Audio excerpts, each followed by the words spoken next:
Hello, I'm Marissa Schwartz, and this is episode 2 of End Political Corruption. Cue theme music. Dun, dun, dun, dun, dun, dun, dun, dun. Alright, we don't have a theme song yet, but we're working on it. Alright, we haven't put any thought into it. This is the first time I've actually thought of having a theme song.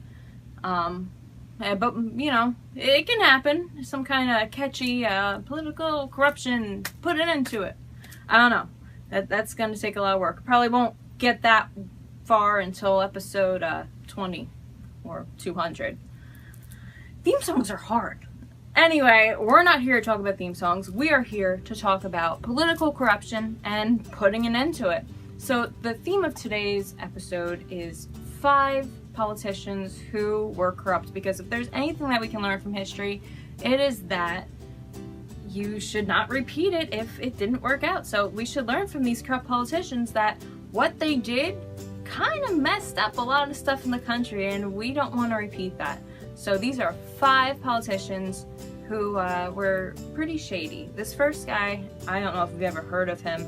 His name is Richard Nixon.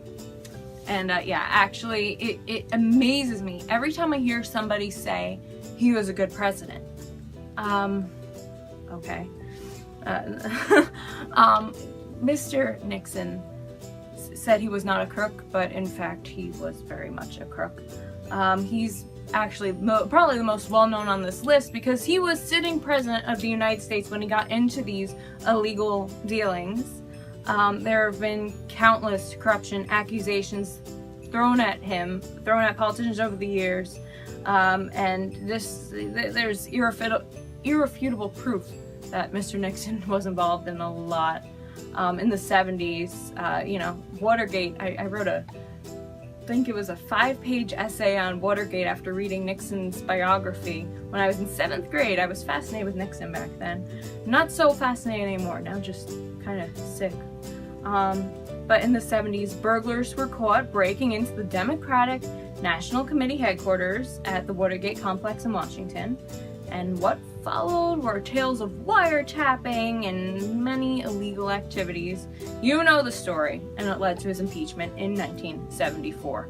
So that's political corruption, and there were plenty more accusations that followed, but that was the one that led to his demise. Less well known, we have Duke Cunningham, which sounds like a very powerful name. You know, some people will go, I'll vote for him just because he has a cool name. But you shouldn't do that. He was a former member of the House of Representatives, and he hit spotlight in 2005 because, not for a good reason, not good spotlight, this is more infamy. He was taking bribes, evading taxes, he was indicted for mail fraud, and a lot more were part of what he was doing. His entire situation came to light after it was revealed that a defense contractor purchased his house, forget this, over $1.5 million with the hope that he would land the company some major contracts.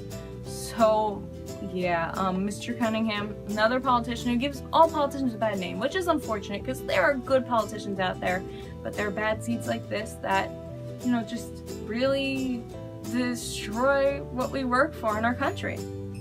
Then we have Charles Diggs. It's always nice when your boss gives you a raise, but when the said raise results in alleged kickbacks to the boss, things don't quite work out so sweetly. He was eventually found guilty of mail fraud and of submitting false payroll documents, and he ended up serving 14 months in jail as a member of the U.S. House of Representatives. He's denied his wrongdoing, but there's some corruption going on there. Next, we are going to talk about number 4, James Traficant. You would think that getting off with alleged crime would make you think twice about doing it again, right? You get caught, you don't do it again, right, Mr. Nixon? But that's not what happened to him. He was accused of racketeering in 1983. He defended himself and won. Yay! But then he decided to do the same thing again and went to trial in 2002 and was accused of using campaign funds for personal use.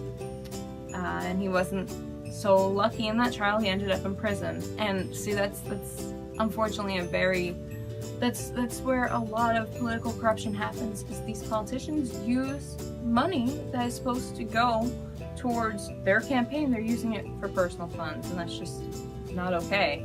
And that's what makes people not trust politicians. They're right up there with used car salesmen and lawyers as being the least trustworthy groups of people, which is sad because these are the people that we're supposed to trust and depend on with our country. And our final person on this list is William J. Jefferson. The FBI has been keeping an eye on him for a while, but then they raided his congressional office in 2006, and despite the impending charges, he still managed to get reelected that year. But by the time that the investigation and the trial against him were said and done, they found him guilty of 11 separate corruption counts and sentenced him to 13 years in prison in 2009. So those are 5 politicians that were caught and who had faced repercussions for what they did, but sadly a lot don't get caught. And this just shouldn't be happening at all. It shouldn't be a thing of, oh, catch them. It should be a thing of, this shouldn't be happening. But I think that a way to remove the problem is to get law enforcement doing things to prevent this sort of thing, and to stop those who are doing it, and to show that it's not okay and there will be repercussions if these kinds of crimes continue to happen. So, we want to get back to a place where we can trust our politicians, our public servants. We vote them in to help us, not to hurt us. And it's unfortunate when they do. So that's it for today's episode of End Political Corruption.